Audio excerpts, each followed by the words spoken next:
What's up guys, it's Jake here, and I am also joined by the beautiful Bradley. You may notice the American accent, and it's... oof. I don't know what you're talking about, actually. I don't have an American accent at all. This is lies. That's the most American British accent I've ever heard. My name is Bradley. I am one of those YouTuber types. I have a little old digital footprint somewhere out there, and I make stuffs. I make a lot of queer content as well. So, as you may know, I am a raging bisexual. I take a lot of pride in that label. I have not always used that label, and it's taken me a long time to kind of come to terms with what that means for me. My sense of bisexuality is not kind of like a split down the middle thing. I find myself mostly attracted to masculinity, regardless of someone's assigned gender. At birth, I love non-binary people. Same. I don't find myself often attracted to feminine people. Do you use the definition that we discussed in my video with Jamie, where we talked about like that bisexuality is being attracted to your own gender and another gender, or like... Yes, see, I have this very interesting take, I think, on bisexuality and pansexuality. Okay. And I refer to them as like the neo-definitions of bi and pan, and that's... I think bisexuality is a sexual attraction to people of your own and other genders, whereas I view pansexuality as a sexual attraction to people regardless of their gender. So the bisexuality thing is like of gender, and pansexuality is regardless of gender. So I think that bi and pan can encompass any and all genders. It might not for each individual, but... That's really interesting. So you identify as bisexual and pansexual? I identify as bisexual pan-romantic. Oh, okay. I think. We don't know. Words are just words. I mean, absolutely. When I actually originally came out, I came out as gay and biromantic. Whereas I feel like now I've evolved beyond that a little bit to, like, I've been using Bicurious for like a year and a half now, but not with like, I haven't gone anywhere. I've just like sat and like questioning, and I honestly feel like with gender and sexuality I've just been like fully questioning for like 4 years and like hiding under the label of gay, because that's like my safety blanket. But I feel like really, like in theory, I am also panromantic. Like I fully am attracted to any gender.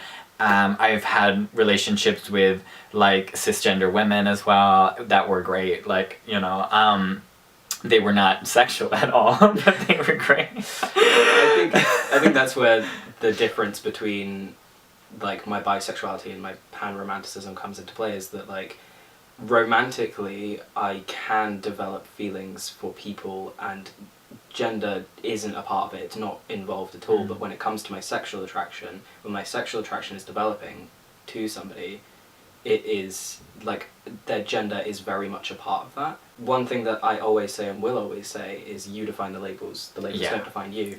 So that's why I use those labels and that's how I define them, and I'm always happy to like explain that to people if they want an explanation, but I just like saying that I'm bi because it makes me happy, it makes me comfortable. I've come a long way with that label. Yeah.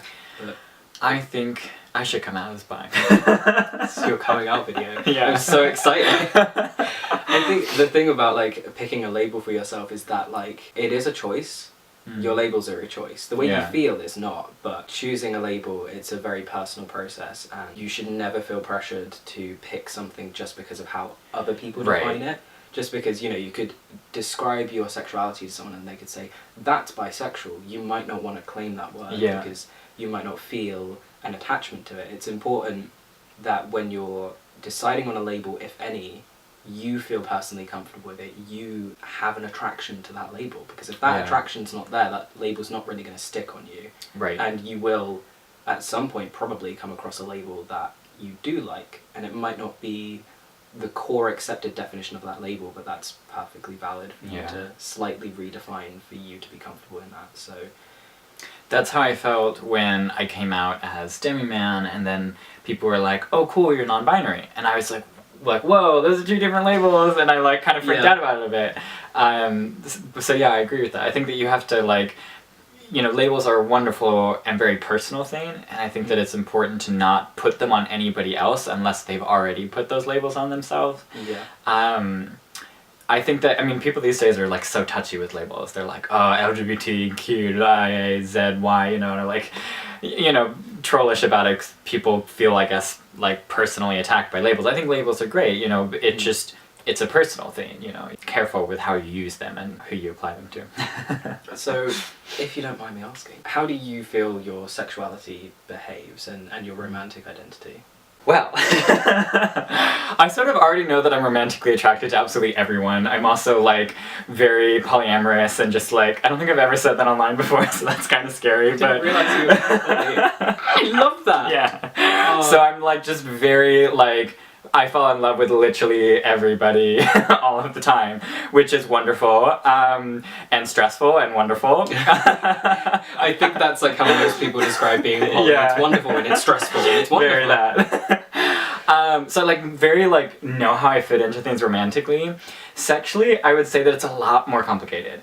I definitely have had like moments of sexual attraction to lots of different genders. I've only ever had sex with men. I'm happy to share that to like TMI, but that's, you know, my entire sexual history. So I think that what I kind of fall in that trap of like, how do I know where I stand sexually with attraction if I haven't experienced it? But I have had some interesting wet dreams. I love that. Also know that there's no such thing as TMI on this. Okay, wonderful. Talk about good. Stuff. I think the one thing that I pick up on is like not having experience, so how do you know? That's like that big argument that parents take with like young queer people as being like, you know, if someone comes out as gay, they're like, well, how do you know? You've never tried it. Right. So, which is super offensive, and yet I do feel like that for myself. Like, you know what I mean? think that's also valid. Like, it's like having a kink. Like, you can have a kink in theory, but then you can try it out and not actually enjoy it. So I'm bisexual. Are you doing Great. it? Are Done. you coming out? Are you claiming it? No pressure. And don't feel because we're talking about it you have to commit. It's so... Jake forced me to come out as bisexual. Not clickbait. Yeah. Story time. I turned you is what happened. Yeah. Completely. I mean, you were gay when you walked in. I was. Then just like confronted with this big ball of gender confusion. You're like, fuck it. I don't know. Bye now, I guess.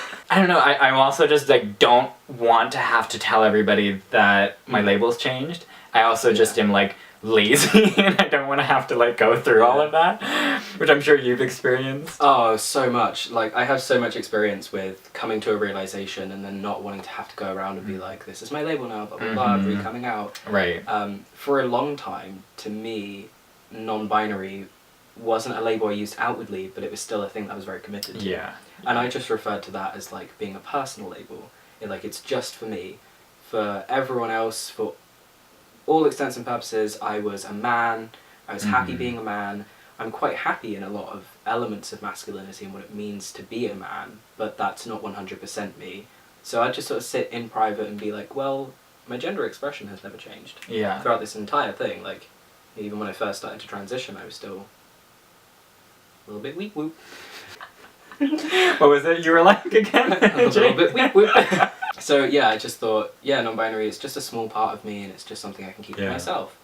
And I guess it was just a feeling that kind of grew over time, and I just then got really attached and really compassionate about what it meant to be a non-binary person. If you choose to claim a label, it doesn't mean that has to be something that you slap on your forehead and parade around, but I mean, it could, you know, you might find that in time you start to feel really attached to that label and want to talk about it, but you also might feel that you sort of fade from that label and don't really want it anymore, and absolutely. that's fine. Like, we don't stick labels on with like permanent glue. You can rip it off whenever you want. Sexuality and gender are fluid and can be transient, and I don't think there's anything wrong with that as well. I would agree with I mean, as well, like I do say things like, oh, you know, it's not the feelings that have changed, it's the label.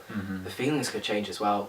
And that's beautiful and so wonderful. Like I think there was definitely a time in my life when I felt 100% male, and now I definitely don't feel like that anymore. That doesn't invalidate anything about my early transition. It doesn't invalidate the fact that I have wanted hormones and top surgery. Oh, this has been a journey. It absolutely wild has. ride. I hope that you guys have enjoyed this journey. Yeah, I hope that you've learned something from two pals sitting around and just having an open discussion about their labels. Yeah. Questioning is a beautiful thing. Not being sure of yourself is lovely and super valid and super acceptable, and you can change over time and grow, and we all have the right to do that. Yes. So never be afraid if you spend 10 years of your life not knowing what the fuck you are, because that's a lovely part of the human experience that we should be celebrating. Peace out.